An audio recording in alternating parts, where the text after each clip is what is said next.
Goeiedag aan almal. Baie welkom by ons diens vandag. Ons is nog steeds in koninkrykstyd en in die tyd is ons by ons laaste tema van ons reeks wat gaan oor die lewe van koning Dawid en die koninkryk wat hy gebou het en so 'n klomp lesse wat hy daaruit geleer het. En vandag gaan ons spesifiek uitkom hoe Jesus 1000 jaar later weer na hierdie koninkryk verwys en wat hy bedoel met koninkryk van God. Dit sluit baie mooi aan by ons reeks wat dan van volgende week af gaan begin wat spesifiek dan gaan oor barmhartigheid. Augustus maand is barmhartigheidsmaand en kyk ook later in ons afkondigings is daar iets wat jy ook in hierdie tyd kan doen. Barmhartigheid herinner ons aan hoe prakties Jesus se koninkryk is. Daar is daardie mooi lied wat sê waar daar deernis is en liefde, daar is God se koninkryk en daar is hy by ons. So skakel gerus asseblief by ons daarby in. Kom ons neem gou 'n paar oomblikke om na 'n paar belangrike afkondigings te kyk. Ons bevind onsself in seker wat ons 'n COVID-era kan noem, want dis 'n tyd waarin ons roetines, leef- en werkroetines 'n bietjie omvergegooi is of dit het verander. En ek dink toe veral aan ons Sondagroetines wat anders is.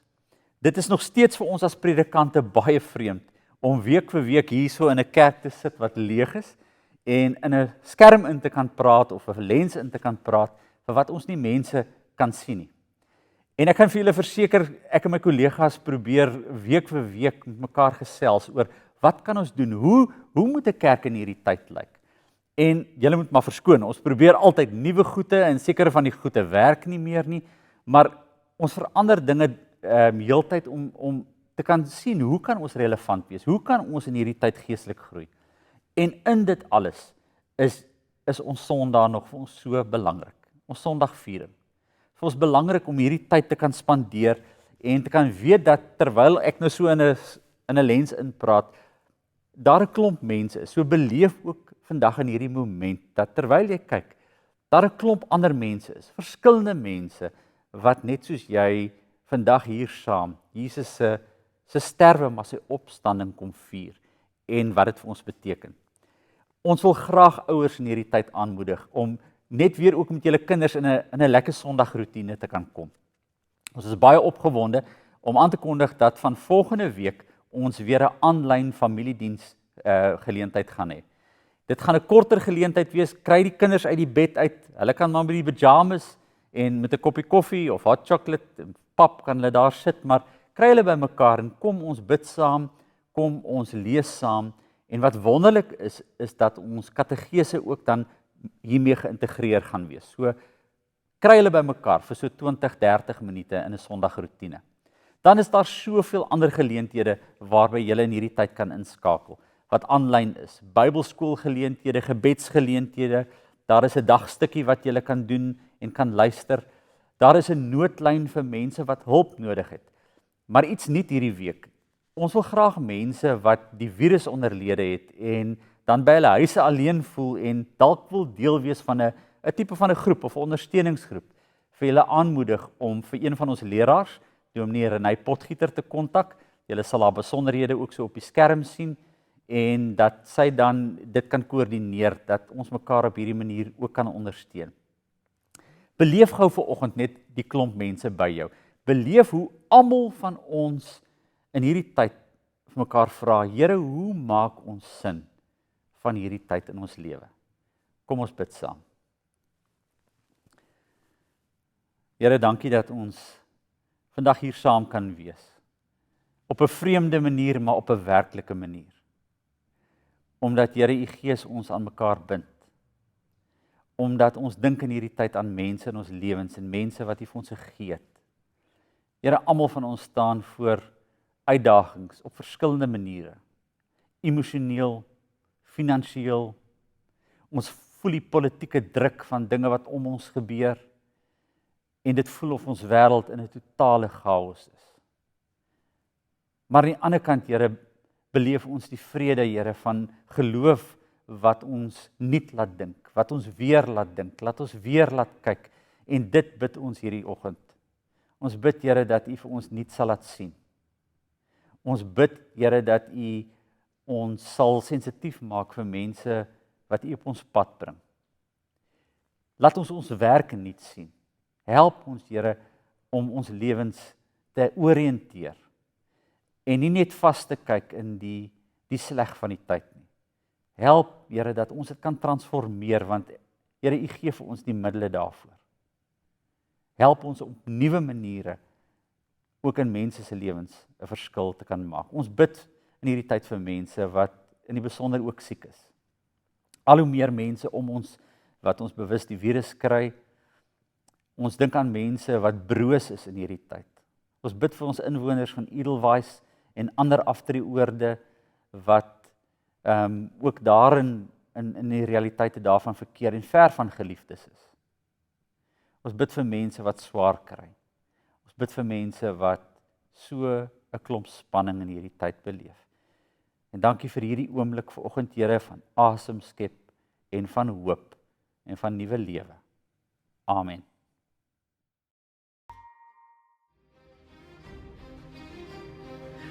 Ons gaan vandag na die vraag kyk, wat is die koninkryk van God waarin ek en jy vandag leef? Kinders, ek wil hê dat julle na hierdie prentjie kyk en na die gebou wat julle daar nader sien kom. Wat 'n gebou is dit? Dis mos 'n kasteel. Sal jy eendag graag in so 'n kasteel wil bly? Ek hoef nie eers die vraag te vra nie. Jy sal sê beslis ja, want dit lyk so lekker en interessant om op so 'n plek te kan bly. Nou koning Dawid het vir hom so 'n tipe van 'n paleis of 'n kasteel op 'n stadium in Jerusalem gebou. Die kastele was die huise van konings wat moes regeer. En daar is 'n baie goeie rede hoekom hulle altyd op sulke hoë plekke gebou is. En hoekom hulle mure so hoog was en so dik was. En hoekom sommige van hulle water reg rondom hulle gehad het. Kan julle dalk raai? Die rede is om te kan wys hierdie koning is magtig. Die mense wat om die kasteel bly daarna terugkyk en weet ons koning gaan ons beskerm, maar die rede was dat as die vyand kom dan almal in hierdie kastele ingehardloop. Die kastele moes sterk genoeg wees om hulle te kan beskerm, om vir hulle blyplek te gee, kos en water dat hulle kan oorleef. En dit was ook plekke waar hulle reggemaak het om teen ander mense oorlog te voer en te kan beklei. Het julle geweet ons het so 'n kasteel hier naby ons? In Kaapstad staan die kasteel. En hy het sulke skerp punte gehad. En op elkeen van hierdie skerp punte was daar groot kanonne wat tot in die see kon skiet en skepe kon sink. Mense wat die kasteel wou aanval van die see af. En of mense wat die kasteel wou aanval van die land se kant af. En hierdie kasteel het mense gedink ons sal veilig wees en ons kan in hierdie land bly. Ek wil weer hê dat jy mooi na hierdie prentjie kyk. Kyk mooi na die kasteel. As jy mooi kyk, dan sal jy eintlik sien dis nie so lekker om in 'n kasteel te bly nie. Want is eintlik 'n bietjie van 'n tronk. Jy kan nie die mooi van die wêreld daar buite geniet nie, omdat jy altyd bang is. Omdat jy altyd moet beklei. Kyk na die volgende kasteel. Julle ken hierdie kasteel. 'n Springkasteel. Dis 'n heeltemal ander plek. En jy moet nou maar vir oupa en ouma verduidelik, want in hulle tyd was daar nie springkastele nie. Dis een van die lekkerste dinge om op so 'n kasteel te kan spring en saam met ander mense om jou die lewe te kan geniet. Maar as een reël wat belangrik is, weet jy wat is dit? Pas op om nie iemand wat saam met jou spring seer te kan maak. Hoe lyk die koninkryk van God waarin ons vandag leef? Dis nie soos 'n kasteel wat ons na terugkyk en waar ons koning daar deur ver bo bly. Dis nie 'n plek waar ons hoef te beklei nie. Die koninkryk van God beteken God is by ons en sonder om te hoef beklei deel ons in sy koninkryk. En dis wat Jesus met ons ook in ons volgende teks gaan deel. Kom ons lees dit saam. So kom ons lees ons teksgedeelte vandag saam en ek wil vir julle uit 2 teksgedeeltes lees. Die eerste ene en julle kan daarin blaai is Johannes 18 vanaf vers 33 tot 38. En dan wil ek ook 'n gedeelte vir julle lees. Julle hoef nie daarin te blaai nie uit Romeine 12 uit. Maar ek wil tog vra of julle nie wil oorweeg om in hierdie week in julle stilte tyd Romeine 12 sorgvuldig te gaan lees nie. Want dit praat met ons oor iets wat ons nou in ons kindermoment gedoen het. En die vraag is, hoe lyk 'n lewe in die Here se koninkryk? En Paulus sê dit vir ons so mooi in ons gedeelte. So kom ons lees Johannes 18 vers 33 tot 38. En die geleentheid wat ons het, is dat Jesus by Pilatus is. Pilatus het toe weer in sy ambtswoning ingegaan en Jesus geroep en vir hom gevra, is jy die koning van die Jode? So julle kan onthou, ons praat nou oor Dawid se koninkryk en 'n reeks daaroor, en Dawid se koninkryk wat dan nou oorgaan in hierdie vraag van Pilatus, of hy dan 'n koning is. Jesus het hom toe gevra, vers 34, vra u dit uit u eie, of het ander dit aan u van my gesê? Ek is mos nie 'n Jood nie, antwoord Pilatus. Dit is jou volk en jou priesterhoofde wat jou aan my uitgelewer het. Wat het jy gedoen? En dan antwoord Jesus vers 36. My koninkryk is nie van hierdie wêreld nie, antwoord Jesus. As my koninkryk van hierdie wêreld was, sou my onderdane geveg het, sodat ek nie aan die Jode uitgelewer sou word nie. Maar nou is my koninkryk nie van hierdie wêreld nie. Dan is jy tog wel 'n koning, vra Pilatus. Dit is soos u sê. Ek is 'n koning, antwoord Jesus. Ek moet oor die waarheid getuienis aflê. Hiervoor is ek gebore en hiervoor het ek na die wêreld toe gekom. Elkeen wat aan die waarheid behoort, luister na wat ek sê.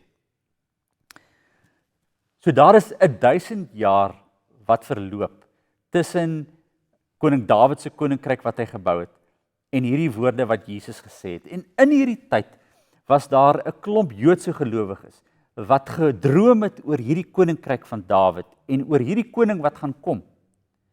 Hulle het gehoop en gedroom dat hierdie koning vir hulle sekuriteit sal bring. Dat hy polities, ekonomies, sosiaal die lewe sal verander om hulle hede vir hulle toeganklik te kan maak en om vir hulle 'n toekoms te kan bied. Hulle het op hierdie dinge gehoop.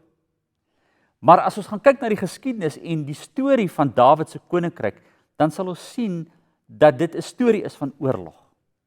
Mense het gevoel dat om polities, ekonomies en sosiaal te kan oorleef, dit 'n kwessie was van beklei, voortdurend beklei vir 'n koninkryk wat jy gevestig wil kry en vir 'n idee wat jy aan wil vashou. Beklei om dit te kry, maar beklei om dit voortdurend te behou. En dit was die storie van Jerusalem. Ek dink as ek daaraan dink, Jerusalem is seker die stad in die wêreld wat die meeste verower is. Ek dink amper 52 keer in sy totale bestaan. Die stad is 2 keer totaal afgebreek. Duisende groot klippe vernietig gelê en weer opgebou en weer afgebreek. En wat so ironies is, die stad se naam is Jerusalem. Jerusalem, stad van vrede. Die fotootjie wat julle nou op die skerm sien is van een van die ingangshekke. Kyk net na al die gate in die mure. Dit is koelgate van masjiengewere net van die afgelope tyd. En onthou julle Jesus se woorde toe hy op Jerusalem afgekyk het en gesê het en eintlik geween het, as julle maar net geweet het wat vir julle vrede nodig is. Maar julle kan dit nie sien nie. So dis asof hy sê, julle leef met hierdie godsdienstige hoop in God, maar julle wêreld se realiteit het julle so beïnvloed dat julle so vasgevang is in hierdie beklei en in hierdie vestiging van hierdie koninkryk dat julle glad nie dit vandag kan sien nie. En dis waar dit so resoneer in ons tyd vandag. Dink gou-gou dat die Here op ons afkyk en sê, "Sjoe, ek weet julle wêreld is baie de mekaar en is verwarrend, maar as jy net geweet het wat vandag vir jou vrede nodig is, maar ons sukkel want ons is vasgevang." Die Johannes 18 gedeelte help ons, want Jesus laat dit blyk. Ons hoef nie te beklei vir sy koninkryk nie, maar dat God se koninkryk ook nie net eendag iets is nie, wat daar ver lê nie. Dis iets wat hier in ons midde gebeur. En ek wil baie graag aansluit by die mooi gedeelte wat Paulus daaroor met ons deel. Nou Paulus was een van die eerste mense wat dit begin verstaan het. Wat begin verstaan het dat ons nie net hoop eendag op 'n Messias wat gaan kom wat 'n wêreld vir ons gaan verander nie, maar dat Jesus se dood en sy opstanding reeds 'n wêreld verander het. En dan sê Paulus, ongeag hoe jou wêreld lyk of hoe de mekaar dit vir jou mag lyk, ons is daarom in staat gestel om in Christus in hierdie hede te kan leef en 'n verandering te kan bring, op 'n nuwe manier te kan leef.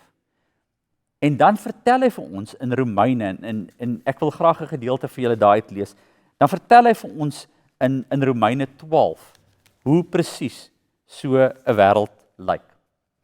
En ek deel graag die gedeelte met julle net, ons ken hom, hy's baie bekend, en julle kan hom die week gaan lees, en ek wil hom so vir julle net so half los net lees. Romeine 12. Hoe reageer ons met ander woorde? Dan sê Paulus, op grond van God se genade, ek doen 'n beroep op julle, op grond van God se genade, gee julle self aan God as lewende en heilige offers. Eintlik op grond van God se groot ontferming. So weer die punt, wat moet ons reaksie wees? Ons moenie reageer op wat ons net sien of wat om ons gebeur nie. Kom ons reageer op grond van God se groot genade.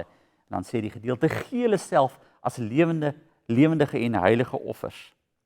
Dit is die wesenlike van die godsdiens wat julle moet beoefen. Dan sê Paulus, pas op om nie in hierdie wêreld gelyk te word nie, om vasgevang te kan raak in die realiteite van hierdie wêreld nie. Maar laat God julle denke verander. So half terwyl hierdie realiteit afspeel, probeer dat God jou perspektief verander, dat ons kan anders reageer. Dan sê, moenie van jouself meer dink nie. Hierdie is 'n belangrike ding. Pas op om jou eie koninkryk te kan bou. En dan gaan die gedeelte verder en sê, onthou, dit gaan nie net oor jou nie. Ons is 'n klomp lede in 'n liggaam. Dit gaan nie net oor ons eie behoeftes nie, maar daar is 'n klomp ander mense wat om ons leef. En dan's baie prakties die riglyne vir 'n Christelike lewe hier in vers 9. En dan gaan ek net die kernwoorde lees en gaan lees hierdie gedeelte weer in hierdie week. Jou liefde moet opreg wees. Daarom in hierdie tyd van chaos betoon hartlike broederliefde. Moenie in jou toewyding verslap nie. Bly altyd geesdriftig. Verbly julle in die hoop. Help medegelowiges. Seën julle vervolgers. En dan herhaal hy, ja, julle het reg gehoor, seën hulle. En moenie in 'n roetine kom om hulle altyd te vervloek nie. Wees bly saam met die wat bly is en huil saam met die wat treur. Wees goedgesind teenoor alle mense en leef in vrede met alle mense. Moenie wraak neem nie.